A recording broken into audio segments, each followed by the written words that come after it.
Il y a toujours un véritable amour des voitures en France, particulièrement des voitures anciennes. On a la chance de toucher un peu d'histoire. Notre métier, c'est la vente de voitures, mais pas que.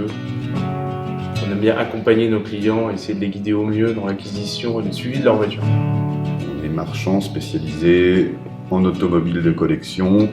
On met la barrière sur les voitures de plus de 20 ans. On s'est associé avec Gonzague pour faire plus de l'ancienne et se concentrer vraiment là-dessus. Pour moi, le vintage, c'est des lignes simples. C'est un coup de crayon, c'est un bruit de moteur. Il y a l'odeur, il y a le bruit, il y a le maniement, il y a le levier de vitesse pour les Ferrari. Voir une Ferrari Testarossa, qui est une voiture qu'on a eue en Murago ou en poster dans notre chambre quand on avait une grosse dizaine d'années. C'est un peu des Madeleines de Proust pour nous. C'est assez important d'avoir ces voitures emblématiques de notre jeunesse. J'ai sûrement eu beaucoup de miniatures de ces voitures.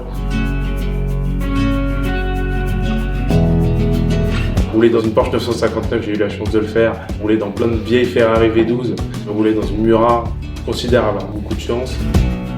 Quand on voit les routes, la chance qu'on a en France, la beauté des paysages et compagnie, la voiture reste le meilleur moyen pour les découvrir.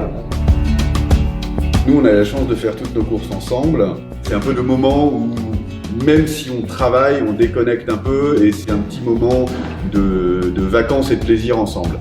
Effectivement, la course, le départ d'une course, l'arrivée, c'est toujours sympa, les changements de pilote. Quand on a fait le Mans Classique la première fois en 2018, moi, mes plus beaux souvenirs, c'est la ligne droite des Hunaudières de nuit.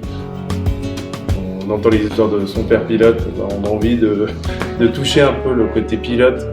Mon père a fait le Mans, mon père a fait l'ancien championnat de tourisme en France. Après, il a bossé dans le monde de la Formule 1 jusqu'à la fin de sa vie.